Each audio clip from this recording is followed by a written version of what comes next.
Hi friends, ఇవాళ Sankranti special కజ్జికాయలు చాలా ఈజీగా టేస్టీగా ఎలా చేయాలో చూపిస్తానండి.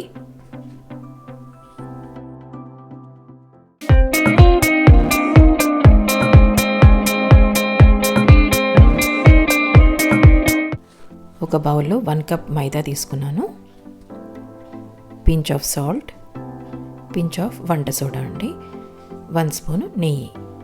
ఇవన్నీ బాగా కలుపుకోవాలి. మీకు నెయ్యి సరిపోలేదనిపిస్తే మళ్ళీ 1 స్పూన్ వేసుకోవచ్చు. మనం డ్రై ఇంగ్రీడియంట్స్ అన్నీ కలిపి మనం చేత్తోని అలా నొక్కినప్పుడు వీడియోలో వచ్చినట్టుగా ముద్ద ముద్దగా రావాలి పిండి. దాని తర్వాత కొద్ది కొద్దిగా వాటర్ పోసుకుంటూ చపాతీ పిండిలాగా తడుపుకోవాలండి.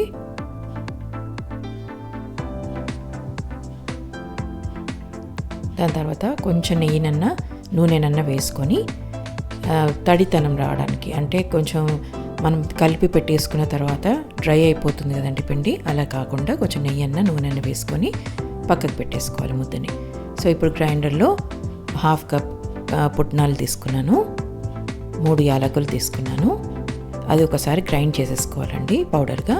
దాని తర్వాత బెల్లాన్ని తీసుకున్నాను. నేను బెల్లాన్ని తురిమి వేసుకోవాలి, యాక్చువల్గా అయితే నేను కట్ చేసి వేసుకుంటున్నాను, ఎలాగైనా గ్రైండ్ చేసుకుంటానని చెప్పేసి టేస్ట్కి అకార్డింగ్ తీసుకున్నాను బెల్లాన్ని కూడా.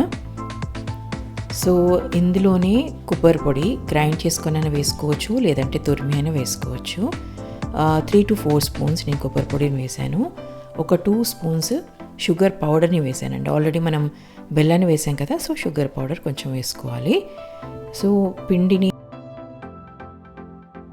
నేను వీడియోలో చూపిస్తున్నట్టుగా ఈక్వల్గా కట్ చేసుకొని మనం పూరీలు ఎలా చేసుకుంటామో అలాగే చేసుకోవాలి. నేను చిన్న చిన్న పూరీలు చేసుకున్నాను, మీకు కావాలంటే పెద్ద సైజ్ అయినా చేసుకోవచ్చు. సో పూరీలు చేసుకున్న తర్వాత అందులో మనం ప్రిపేర్ చేసుకున్న డ్రై స్టఫ్ చేసేసుకొని దాన్ని వీడియోలో చూపిస్తున్నట్టుగా సైడ్స్కి కొంచెం వాటర్ అప్లై చేస్తూ, అది వాటర్ పెట్టడం వల్ల ఏంటంటే మంచిగా స్టిక్ అవుతుందండి పిండి, మనం లోపల పెట్టిన స్టఫింగ్ అనేది బయటికి రాకుండా ఉంటుంది. సో జాగ్రత్తగా అలా ఫోల్డ్ చేస్తూ ప్రెస్ చేసుకోవాలి. దీనికి కజ్జికాయల మేకర్ కూడా ఉంటుంది, కానీ నా దగ్గర ఉన్నా కూడా నేను ఇలా హ్యాండ్మేడ్ చేద్దామన్నట్టుగా ఇలా చేసి చూపిస్తున్నాను. అలా ఫోక్ స్పూన్స్తోని మనం ప్రెస్ చేసుకున్నాం అనుకోండి, సో అది ఒక డిజైన్గా బాగా కనిపిస్తుంది. సో అన్నీ చేసి పెట్టుకున్న తర్వాత నేను మీడియం ఫ్లేమ్లో ఆయిల్ని వేడి చేసుకున్నానండి.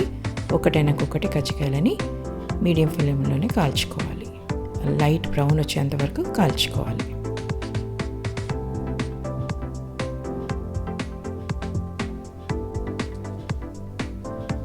సో చూసారా ఫ్రెండ్స్, కజ్జికాయలు చాలా ఈజీగా చాలా టేస్టీగా ఎలా ప్రిపేర్ చేసుకోవాలో చూసారు కదా.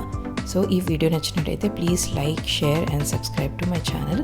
మళ్ళీ మంచి వీడియోతో మళ్ళీ కలుద్దాం friends. Happy Sankranti. Bye bye.